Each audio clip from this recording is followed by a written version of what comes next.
యేసుక్రీస్తు నామములో మీకు శుభములు తెలియజేస్తూ ఉన్నాను. మరొకసారి మీతో కలిసి దేవుణ్ణి స్తుతించుటకు, ఆరాధించుటకు ఆయన మనకిచ్చినటువంటి చక్కటి సమయానికై దేవునికి నేను వందనాలు చెల్లిస్తూ ఉన్నాను.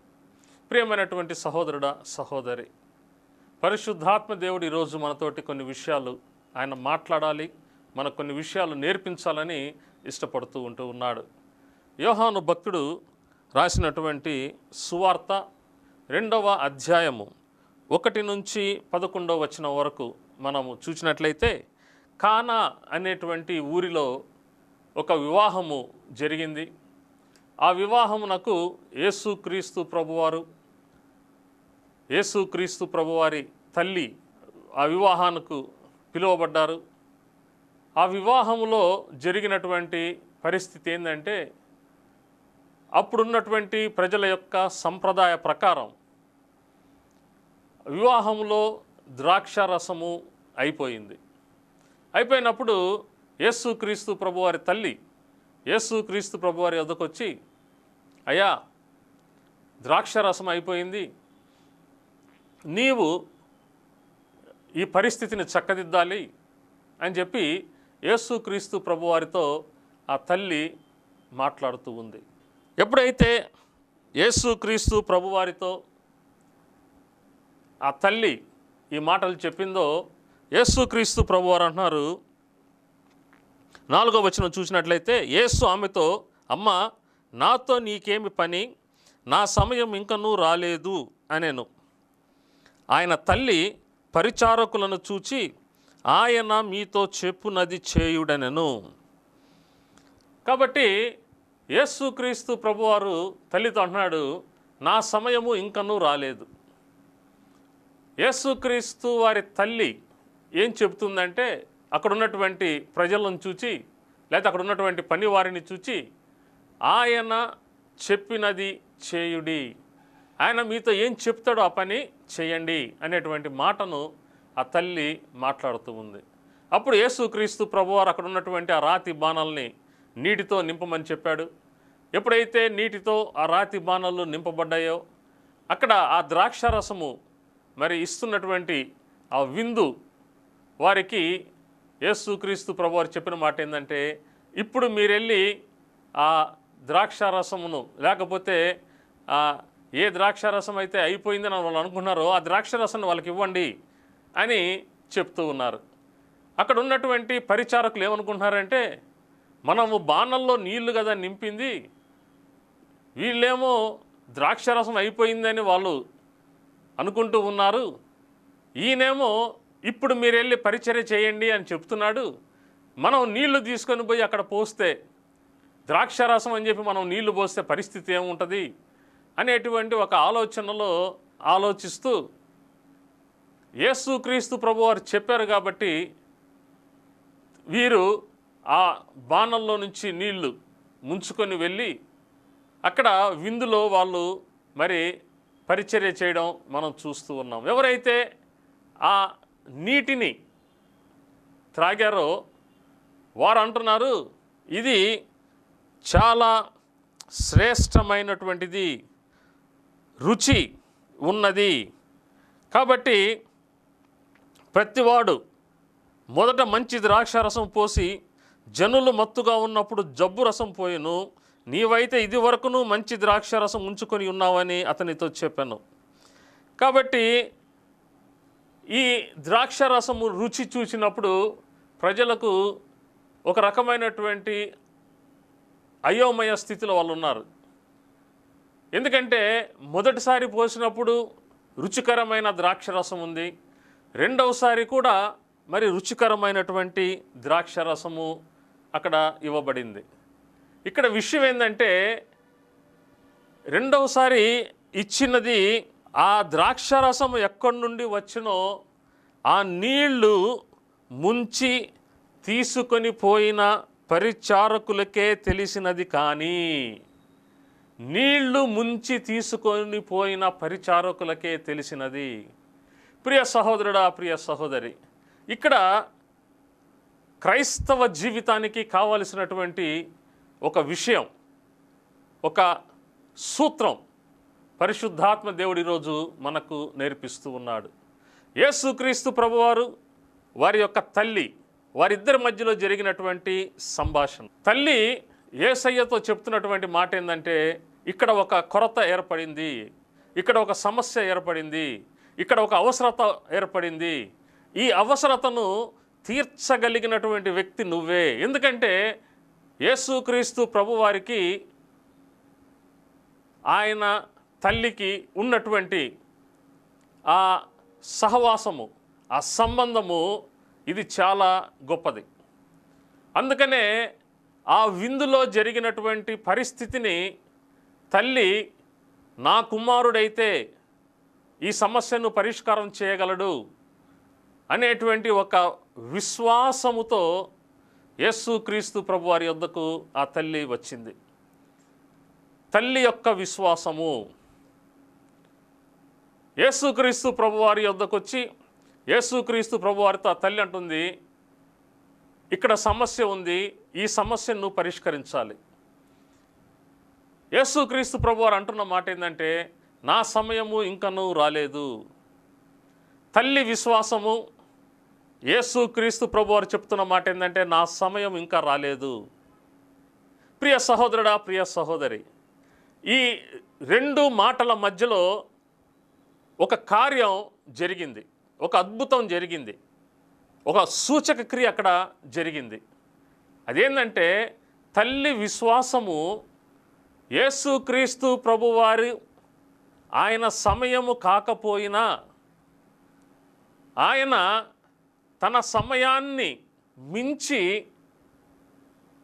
అక్కడ ఒక అద్భుతాన్ని, ఒక సూచక్రియను ఆయన చేస్తూ ఉన్నాడు. ఇది యేసుక్రీస్తు ప్రభువారు చేసినటువంటి మొదటి సూచక్రియ అని బైబిల్లో అది రికార్డ్ చేయబడ్డది. తల్లి విశ్వాసము యేసుక్రీస్తు ప్రభువారిని ఆయన సమయమున కంటే ముందుగానే ఆయన పని చేసేదానికి, ఆయన ఒక సూచక్రియ చేసేదానికి ప్రేరేపిస్తూ ఉంది.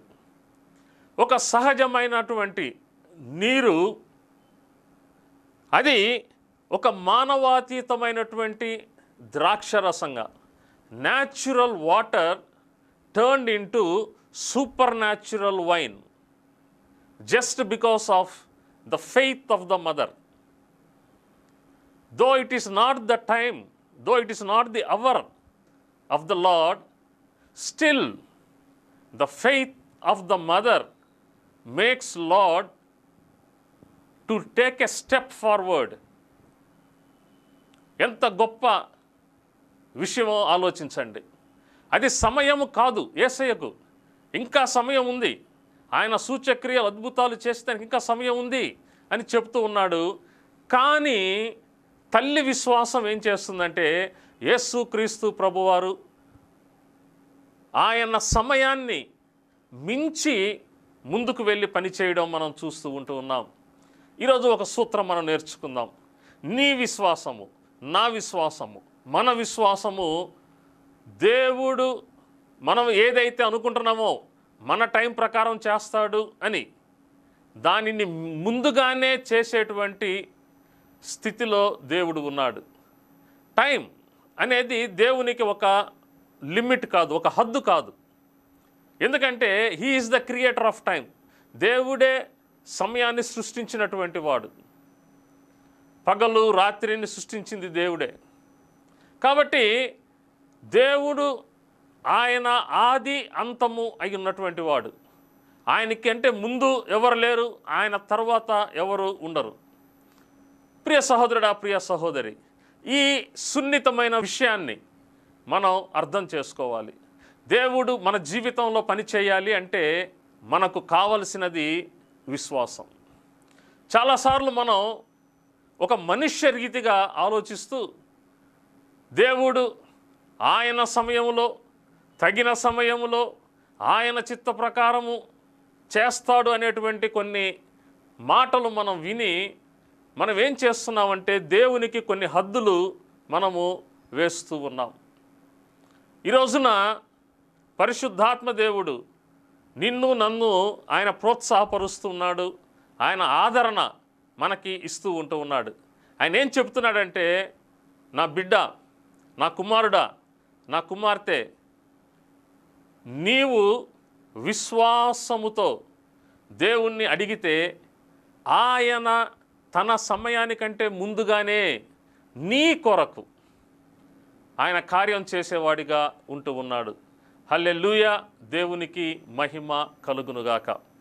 ప్రియ సహోదరుడా, ప్రియ సహోదరి, దేవుని కార్యాలు నీ విశ్వాసం మీద, నా విశ్వాసం మీద ఆధారపడి ఉన్నాయి. అందుకనే బైబిల్లో మనం చూసినప్పుడు నీ విశ్వాసము నిన్ను స్వస్థపరిచెను, లేకపోతే నీ విశ్వాసము నీకు రక్షణ ఇచ్చెను. ఈ మాటలు నీ విశ్వాసము, విశ్వాసము క్రైస్తవ్యానికి పునాది. నువ్వు ఎలా రక్షింపబడ్డావో తెలుసా? విశ్వాసాన్ని బట్టే నువ్వు రక్షింపబడ్డావు. నువ్వు యేసయ్య మీద విశ్వాసం ఉంచావు కాబట్టి నీవు రక్షణ పొందావు. రక్షణ పొందిన నీవు నీ జీవితంలో, నీ జీవిత యాత్రలో ఏదన్నా కావాలన్నప్పుడు ఎందుకు కొన్ని హద్దులు పెట్టుకుంటూ ఉన్నావు? నీకు నువ్వెందుకు హద్దులు పెట్టుకుంటూ ఉన్నావు? నీకు నువ్వెందుకు దేవుడు ఈ పని చెయ్యలేడు, లేకపోతే ఇది దేవుని వల్ల అవుతుందా అనేటువంటి ఒక ఆలోచన నీలో ఉన్నట్టు ఎందుకు నీవు ప్రవర్తిస్తూ ఉన్నావు? మనుషుల మీద ఆధారపడుతూ ఉన్నాం, లేకపోతే ఈ సృష్టిలో ఉన్నటువంటి ఇతర విషయాల మీద మనం ఆధారపడుతూ ఉన్నాం. కానీ యేసయ్య మీద, సృష్టికర్త అయినటువంటి యేసయ్య మీద, రక్షకుడైనటువంటి యేసయ్య మీద, ప్రభు అయినటువంటి యేసయ్య మీద మనం ఎందుకు ఆధారపడట్లేదు? ఎందుకు మన విశ్వాసం ఆయన మీద ప్రకటించట్లేదు?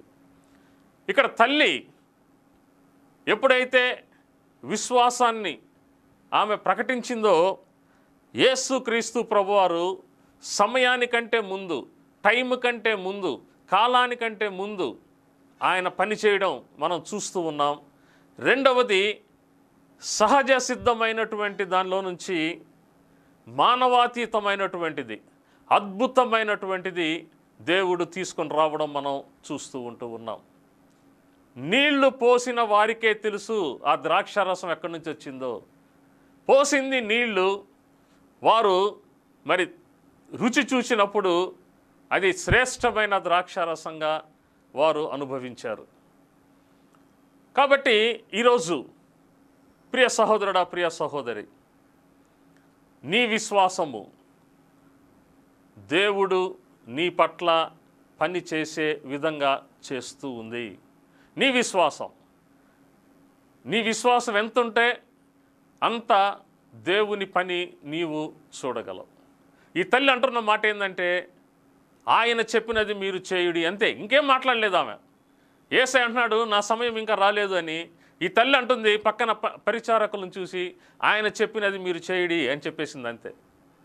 అంటే షీ ఫోర్స్డ్ జీసస్, యేసుక్రీస్తు ప్రభువారిని బలవంతం చేసింది ఆమె. ఒక అద్భుతం, ఒక సూచక్రియ సమయము కాకపోయినా ముందుగానే ఒక సూచక్రియ చేసేదానికి యేసుక్రీస్తు ప్రభువారిని ఆ తల్లి బలవంత పెట్టింది. అదే యేసయ్య ఈరోజు నీ కొరకు, నా కొరకు ఆయన ఉన్నాడు. నీ జీవితంలో, నా జీవితంలో ఆయన అద్భుతం చేసేదానికి, ఒక సూచక్రియ చేసేదానికి ఆయన ఇష్టపడుతూ ఉన్నాడు. ఈ సందర్భంలో మీకు ఒక మాట చెప్పాలని నేను ఇష్టపడుతూ ఉన్నాను. క్రైస్తవులుగా మనం యేసయ్య నా జీవితంలో ఒక సూచక్రియ చేయి అని చెప్పి మనం ప్రార్థన చేయాలి. చాలాసార్లు మనం ఏమనుకుంటామంటే, ఒక అద్భుతం మాకు కావాలి ప్రభువా అనుకుంటాం మనం. అద్భుతము దేవుడు మన జీవితంలో చేయాలి అంటే యేసయ్య అంటున్నాడు, అసలు మీరే ఒక అద్భుతము, మనమే అద్భుతం. కాబట్టి ఇక అద్భుతము అనేది యేసయ్య పిల్లల జీవితంలో లేదు.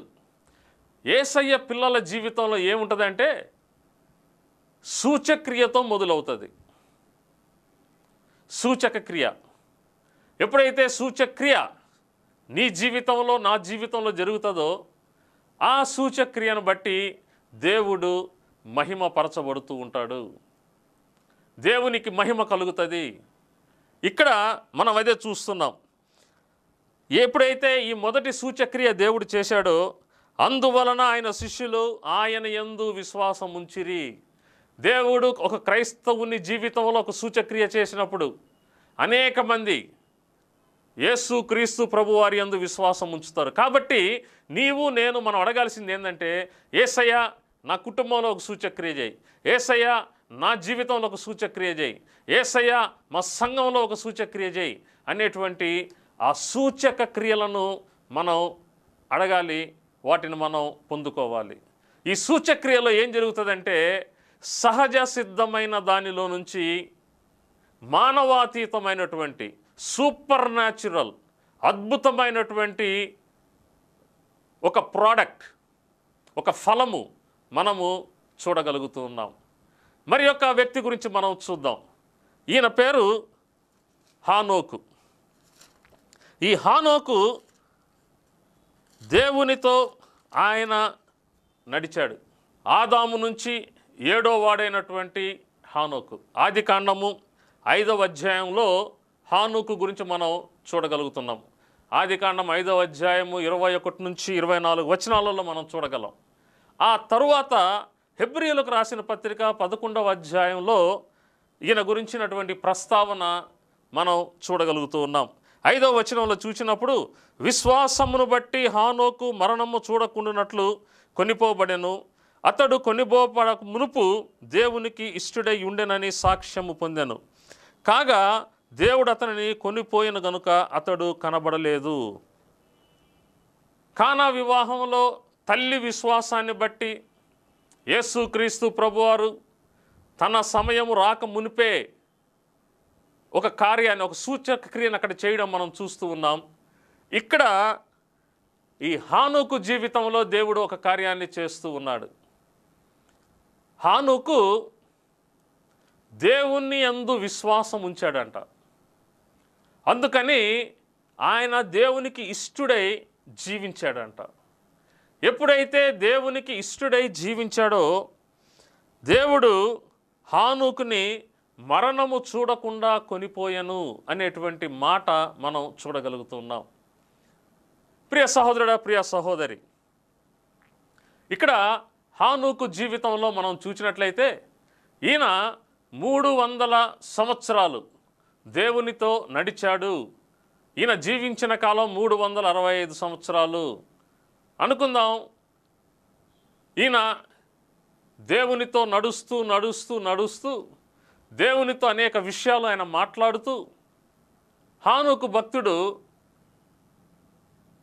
దేవునితో సహవాసము కలిగి సంబంధం కలిగి ఆయన జీవిస్తూ ఉన్నాడు. ఎలాంటి జీవితం ఆయన జీవించాడు, ఎలాంటి పరిస్థితుల్లోకి ఆయన వెళ్ళాడు అంటే, హానోకు యేసు క్రీస్తు ప్రభువారి గురించి ఆయన ప్రవచించడం యూదా పత్రికలో మనం చూడగలుగుతూ ఉన్నాం.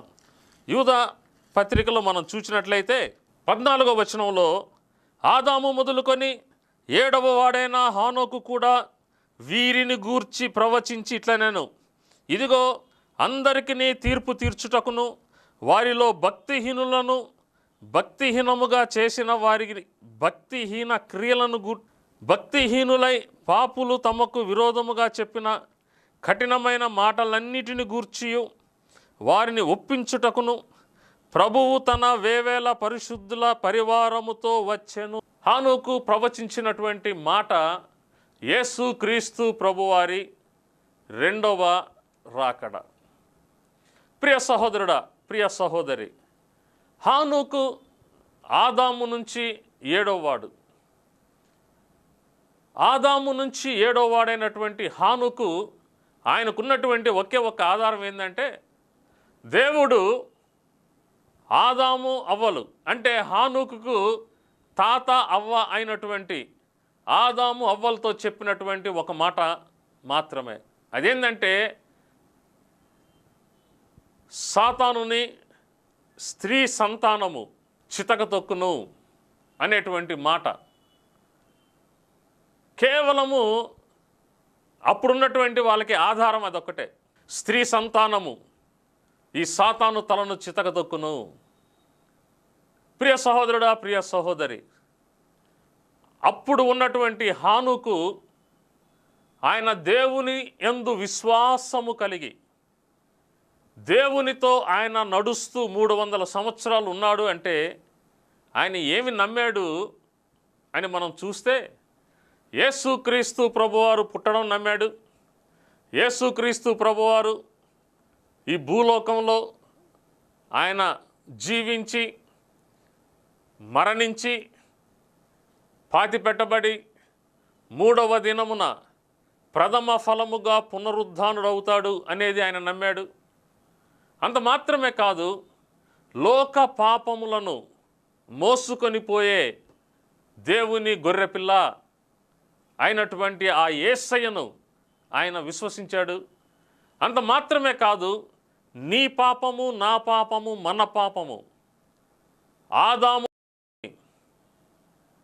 యేసుక్రీస్తు ప్రభువారు తిరిగి ఈ లోకానికి వచ్చే వరకు ఈ ప్రజల యొక్క పాపాలనన్నిటినీ యేసుక్రీస్తు ప్రభువారు తన మీద వేసుకొని ఆ శిక్ష అనుభవించి ఆయన పాపముగా మార్చబడి మనకు పాపము నుంచి విడుదల ఇచ్చాడు, శాపము నుంచి విడుదల ఇచ్చాడు అనేటువంటి విషయాన్ని హానోకు నమ్మాడు.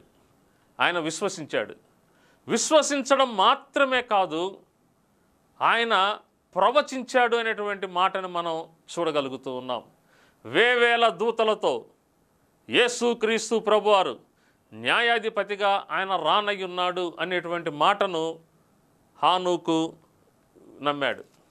అందుకనే హానోకు దేవునికి ఇష్టుడై ఉన్నాడు. ఈరోజు యేసుక్రీస్తు ప్రభువారు ఈ భూలోకానికి వచ్చి చనిపోయి పాతిపెట్టబడి ఆయన పునరుద్ధానుడై తండ్రి కుడిపార్శ్వమున కూర్చొని ఉన్నాడు. యేసుక్రీస్తు ప్రభువారు త్వరలో రానై ఉన్నారు. ఈ విషయాన్ని ఎంతమంది నమ్ముతూ ఉన్నారు? ఇది ప్రశ్న. ప్రియ క్రైస్తవుడా, ప్రియ కాపరి, యేసయ్య తిరిగి రానయ్యున్నాడు, ఆయన త్వరలో రాబోతూ ఉన్నాడు అని నువ్వు నమ్ముతున్నావా? అని నువ్వు ప్రవచిస్తూ ఉన్నావా? అని నువ్వు హెచ్చరిక చేస్తూ ఉన్నావా? ఎలాంటి విషయాలు మనం మాట్లాడుకుంటూ ఉన్నాం? ఎలాంటి విషయాలు మనం ఇతరులకి చెప్తూ ఉన్నాం? కాపరులైనటువంటి వారు, సేవకులైనటువంటి వారు, సువార్తను ప్రకటిస్తున్నటువంటి వారు, ప్రతి విశ్వాసి సువార్త ప్రకటించేటువంటి వ్యక్తే. ఏ భేదము లేదు. ఇది అందరి బాధ్యత. యేసుక్రీస్తు ప్రభువారు త్వరలో రానయ్యున్నారు అనేటువంటి హెచ్చరిక మనం చేయవలసిన వారిగా ఉంటూ ఉన్నాం. కానీ ఈ రోజున మన ప్రాధాన్యతలు మారిపోతూ ఉన్నాయి. హానోకు దేవునికి ఇష్టుడై జీవించాడు అని వాక్యం చెప్తూ ఉంది. అతడు కొనిపోబడక మునుపు దేవునికి ఇష్టుడై ఉండెనని సాక్ష్యము పొందెను.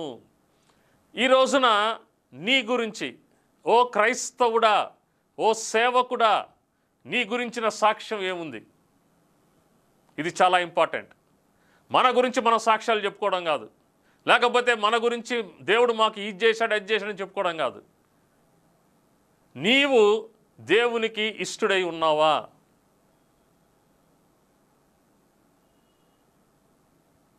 మనుష్యులను మనం ఇష్టపెట్టేదానికి శత విధాల ప్రయత్నం చేస్తూ ఉన్నాం. మనుష్యుల యొక్క మెప్పు పొందుకునేదానికి మనం ప్రయత్నం చేస్తూ ఉంటూ ఉన్నాం. మన మాటలు, మన క్రియలు ఇవన్నీ ఏం చేస్తున్నాయంటే ఒక మనిషిని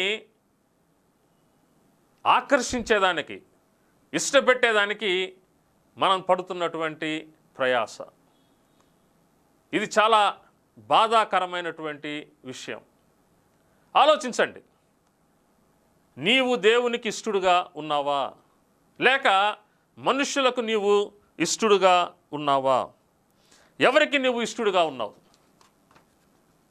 ఈ ప్రశ్నకి తప్పకుండా జవాబు ఇప్పుడే, ఈ క్షణమే మీరు సిద్ధపరచుకోవాలి. నిజంగా నేను దేవునికి ఇష్టంగా ఉన్నానా, మనుషులను ఇష్టపెట్టే వ్యక్తిగా ఉన్నానా? ఒకవేళ నువ్వు మనుషులను ఇష్టపెట్టే వ్యక్తిగా ఉంటే మనుషులు నిన్ను వదిలిపెట్టిపోతారు, ఎవరు కూడా నీతో ఉండరు. మనుషులు వారి యొక్క స్వార్థం కోసం నీతో ఉంటారే కానీ నిన్నుగా ప్రేమించేటువంటి వారు ఎవరు లేరు, ఒక్క యేసు క్రీస్తు ప్రభువారు తప్ప. ఆయన ఒక్కడే చెప్పిన మాట, నేను నిన్ను విడువను ఎడబాయను, తల్లి మరిచినా నేను నిన్ను విడువను, నిన్ను నా అరచేతిలో నేను చెక్కుకొని ఉన్నాను, నిన్ను నా కనుగుడ్డుగా నేను చేసుకొని ఉన్నాను. ప్రియ సహోదరుడా, ప్రియ సహోదరి, ఈ ప్రేమ కలిగినటువంటి యేసయ్యకు నువ్వు ఇష్టడుగా ఉన్నావా? No problem, no man can do anything. శరీరాన్ని చంపేవాడికి భయపడొద్దు అంటున్నాడు. ఎందుకు నువ్వు శరీర క్రియల కోసం, శరీరాన్ని చంపేవాడి కోసం ఎందుకు నీ ప్రయాస? ఎందుకు వారి మెప్పు కోసం నీవు రకరకాల విన్యాసాలు ఎందుకు చేస్తున్నావు? దేవునికి ఇష్టడై ఉండేదానికి ప్రయాసపడు. ఎప్పుడైతే నువ్వు దేవునికి ఇష్టడై ఉంటావో అప్పుడు నీ జీవితంలో జరిగేటువంటి ఒక కార్యం, ఇక్కడ హానుకు జీవితంలో జరిగిన కార్యం నీ జీవితంలో కూడా జరగబోతూ ఉంది. హానుకు దేవునికి ఇష్టడై ఉండెను కాబట్టి హానుకు మరణము చూడకుండా కొనిపోబడెను. మరణము చూడకుండా కొనిపోబడెను. మరణము అనేది ఈ లోకములో ఉన్నటువంటి సహజ సిద్ధమైనటువంటి ఒక క్రియ. ఈ భూమి మీద పుట్టినటువంటి ప్రతి వ్యక్తి చనిపోవాలి. ఎప్పుడైతే మనిషి చనిపోతాడో అప్పుడే ఆ మనిషి తిరిగి జన్మిస్తాడు అనేటువంటి మాట మనం చూడగలుగుతూ ఉన్నాం. అది శారీరకంగా, ఆత్మీయంగా. ఈ న్యాచురల్ బాడీని మనం పోగొట్టుకుంటే మహిమ కలిగినటువంటి శరీరం మనం ధరించుకుంటాం. ఈ సహజ సిద్ధమైనటువంటి ఈ శరీరాన్ని మనం వదులుకుంటే మహిమ కలిగినటువంటి శరీరంలోకి మనం ప్రవేశిస్తాం. ఆదాము, మొదటి మానవుడైన ఆదాము అవ్వలు పాపం చెయ్యకముందు వారు మహిమతో కప్పబడి ఉన్నారు. ఆ స్థితిని దేవుడు తిరిగి ఆయన పిల్లలకు ఆయన ఇచ్చేవాడిగా ఉంటూ ఉన్నాడు. అందుకనే ఏ మహిమకరమైనటువంటి స్థితిని ఆదాము కోల్పోయాడో తిరిగి దాన్ని ఇచ్చేదానికి యేసుక్రీస్తు ప్రభువారు సిలువలో ఆయన ప్రాణం పెట్టి చనిపోయి పాపాన్ని, శాపాన్ని ఆయన కొట్టివేసి తిరిగి మనిషికి మహిమకరమైనటువంటి జీవితాన్ని ఆయన ఇస్తూ ఉన్నాడు. కాబట్టి ఈ సహజ సిద్ధమైనటువంటి ఈ మరణాన్ని దాటి హానోకు మరణము చూడకుండా వెళ్ళిపోయాడు. మనకు అర్థం అవ్వాలంటే ఒక చిన్న మాట చెప్పి నేను ముగిస్తాను. లాజరు చనిపోయినప్పుడు యేసుక్రీస్తు ప్రభువారు లాజరు యొక్క సమాధి వద్దకు వచ్చి, లాజరు బయటికి రా అని పిలుస్తున్న సందర్భంలో లాజరు యొక్క సహోదరులు అంటున్నటువంటి మాట ఏంటంటే, అయ్యా, నా తమ్ముడు మళ్ళీ బ్రతకాలి అంటే నువ్వు చనిపోవాలి, నువ్వు పాతి పెట్టబడాలి, నువ్వు పునరుద్ధానుడై లేవాలి, నీవు తిరిగి రావాలి, అప్పుడే నా తమ్ముడు లేస్తాడు అనేటువంటి మాట ఆ సహోదరులు చెప్తున్నారు. అంటే యేసుక్రీస్తు ప్రభువారు బతికున్న కాలంలో వీరు నమ్మట్లేదు. యేసుక్రీస్తు నేనే పునరుద్ధానము, నేనే జీవం అని చెప్పినప్పుడు కూడా. కానీ యేసుక్రీస్తు ప్రభువారి కంటే కొన్ని వేల సంవత్సరాల ముందు ఉన్నటువంటి హానుకు యేసుక్రీస్తు ప్రభువారి రెండవ రాకడను నమ్ముతూ దానిని ప్రవచిస్తూ ఉన్నాడు. ఈరోజు యేసుక్రీస్తు ప్రభువారు పునరుద్ధానుడై వెళ్ళిపోయాడు. ఇది మనకు గతము. మనము భవిష్యత్ ఏంటంటే యేసుక్రీస్తు ప్రభువారు త్వరలో రానై ఉన్నాడు. యేసుక్రీస్తు ప్రభువారి రాకడను నీవు విశ్వసించి దానిని ప్రకటించడం మొదలు పెడితే నీవు కూడా మరణము చూడకుండా జీవంలోనికి వెళ్ళిపోతావు. అదే యేసయ్య చెప్పినటువంటి మాట. ఎవరైతే నా యందు విశ్వాసం ఉంచుతారో వారు ఎన్నటికి మరణించరు, ఎన్నటికి చావరు. కాబట్టి ప్రియ సహోదరుడా, ప్రియ సహోదరి, నీ విశ్వాసము నిన్ను సహజ సిద్ధమైనటువంటి మరణము నుండి ఒక సూపర్ న్యాచురల్ మహిమకరమైనటువంటి జీవితంలోకి తీసుకొని వెళ్ళేదిగా ఉంటూ ఉంది. కాబట్టి ఈరోజు నీ విశ్వాస ప్రకటన, నీ విశ్వాస జీవితం ఎలాగా ఉంది? విశ్వాసముంచువాడు చనిపోయినను బ్రతుకును, బ్రతికి నా యందు విశ్వాసముంచు ప్రతివాడు ఎన్నటికి చనిపోడు. బ్రతికి నా యందు విశ్వాసముంచువాడు ఎన్నటికి చనిపోడు. యేసుక్రీస్తు ప్రభువారు త్వరలో రానై ఉంటున్నాడు. ఏ విధంగా తల్లి మరియా యేసుక్రీస్తు ప్రభువారి యందు విశ్వాసం ఉంచినప్పుడు యేసుక్రీస్తు ప్రభువారు సమయాన్ని దాటి ఆయన పని చేయడం చూస్తూ ఉన్నాం. సహజ సిద్ధమైనటువంటి నీటిని ఆయన మానవాతీతమైనటువంటి ద్రాక్షరసంగా మార్చాడు. ఇంకొక వ్యక్తి యేసుక్రీస్తు ప్రభువారి యందు విశ్వాసం ఉంచి యేసయ్యకు ఇష్టడుగా జీవించాడు. ఆయన సహజ సిద్ధమైనటువంటి మరణాన్ని దాటి మానవాతీతమైనటువంటి జీవంలోకి ఆయన వెళ్ళిపోయాడు. నీ జీవితంలో, నా జీవితంలో మానవాతీతమైనటువంటి కార్యాలు జరగాలి. మానవాతీతమైనటువంటి జీవితం, ఒక super natural life style, it's a Christian life style నీవు నేను జీవించాలి అంటే వి నీడ్ ఫెయిత్. విశ్వాసం మనకు కావాలి. ఆ విశ్వాసమునకు కర్త, దానిని కొనసాగించువాడైన యేసు వైపు మనం చూచుచు పరిశుద్ధాత్మ దేవుని యొక్క సహాయము మనం పొందుకొని వాక్యం మీద ఆధారపడి ప్రార్థనలో దేవునితోటి యేసయ్య రాకడ కొరకు మనం సిద్ధపడదాం. అట్టి జీవితం పరిశుద్ధాత్మ దేవుడు మనకు దయచేయునుగాక. ఆమెన్.